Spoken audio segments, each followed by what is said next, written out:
නැගෙනහිර පළාතේ තවත් ගම්මානයකට ගම්මැද නිසා අද දවස සුන්දර දවසක් බවට පත් වුණා. කාලයක් තිස්සේ හීනයක් වෙලා තිබුණු බලාපොරොත්තුවක් ඉටු වෙලා ගම්වැසියෝ දරුවනුත් එක්ක ඒ සතුට සැමරුවේ මෙන්න මෙහිමයි.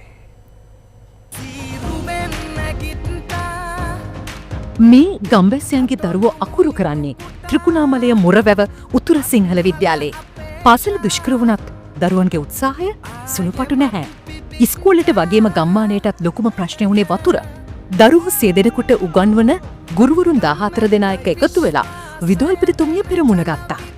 පානීය ජල පද්ධතියක් ඉදිකර දෙන්න කියලා කරපු ඉල්ලීම අනුව ගම්මැද්ද ඔවුන්ට සවිය දුන්නේ නොපැකිලවයි. මහ සංඝරත්නයේ ආශිර්වාදය මැද සුබ මොහොතෙන් ජනතා අයිතියට පත් කෙරුණා. ව්‍යාපෘතියට පූර්ණ දායකත්වය දුන්නේ කොළඹ 3 පදිංචි ඕසීස් පැල සහ බීජ අපනයන ව්‍යාපාරයේ අධිපති චිත්‍රාද සිල්වා මෙනවිය. ඒ අභාව ප්‍රාප්ත මව්පියන් සහ සහෝදරයා සිහි කරමින් පාසල් භූමිය තුල මෙම ජල පද්ධතිය ඉදිකළේ නාවික හමුදාව. ත්‍රිකුණාමලයේ දිස්ත්‍රික් ලේකම් හේමන්ත කුමාර, නිවුස් ෆස්ට් සහකාර කළමනාකරු නාගලිංගම් ජගනාත් කන්නා, ගම්මැද ෆීෆෝස් ජාතික සංවිධායක ගිහාන් උද්‍යෝග යන මහත්වරුන් සමග රාජ්‍ය නිලධාරීන් රැසක් සහභාගී වුණා. ත්‍රිකුණාමලයේ උතුර සහකාර කලාප අධ්‍යාපන අධ්‍යක්ෂ WN බණ්ඩාර, මුරවැව වඩබැලන පොලිස් ස්ථානාධිපති SWRP ඡායම්පති මහතා ඇතුළු පිරිසක් එහි පැමිණ සිටියා. මම ගම්මැද්ද මේ වැඩසටහන හැමදාම ආරම්භනවා. මට දකින්නකොට මට ආසාවක් තියෙනවා මට මොකක් හරි අමුද්‍රයක් කරන්න ඕනේ කියලා. අපේ රට ජනතාව වෙන්නේ ඔයගොල්ලෝ කරන මෙහෙම මම අන්තාගේ කරනවා.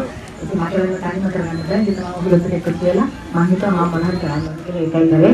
මේ ස්ථානයේ අපි බලනකොට මෙතන අපේ ස්වාමින් වහන්සේ වැඩම කර ඉන්නවා. ඒ වගේම අපේ දෙමළ සහෝදරවරු ඉන්නවා, සහෝදරියන් ඉන්නවා, මුස්ලිම් ජනතාව නියෝජනය කරමින් කට්ටිය මෙතනට ඇවිල්ලා ඉන්නවා. මේ සියලුම දෙනා එකතු වුණාම තමයි අර හරියට මල් වත්තක මල් පාට පිපිලා තියෙනකොට තියෙන ලස්සන අද අපිට මේකේ දකින්න පුළුවන්. ත්‍රිකුණාමල දිස්ත්‍රික් ලේකම් WGM හේමන්ත කුමාර මහතා ගම්මැද්ද වැඩසටහන ඇගීමට ලක් කළා. ජනතාවගේ ගැටලු හා ප්‍රශ්න ජනතාව දැනුවත් කිරීමට එහාට ගිහිල්ලා ඒ ඔස්සේ හඳුනා ගන්නා යම් විවිධ ගැටලු හා ප්‍රශ්න සඳහා විසඳුම් ලබා දීමට ඒවා निराකරණය කිරීමටත් මාධ්‍යයන් කිරීම මැදිහත් වීමට විශේෂයෙන්ම ස්තුතිවන්ත වෙනවා. අපේ දරුවෝ වතුර ටික ඉවරුනහම අපි පොඩි කෑන් එකක් අරගෙන බිල්පැරෝවේ තල්ලු කරගෙන ආසන්න ජල පිරිපහදු මධ්‍යස්ථානයට උදේ ගිහිල්ලා තමයි දරුවෝ අරන් එන්නේ. ඒ වතුර ටික අපිට කිසිසේත්ම ප්‍රමාණවත් නැහැ. අපිට මේ ලැබුණු දායාදය ඉතාමත් අගනේයි. ගැබිනි මව්වරුන් වෙනුවෙන් පෝෂණ මල් පිරිනැමීමත් මෙයට සමගාමීව සිදු කෙරුණා. ගම්මැද්ද රට නගන ජන පෞර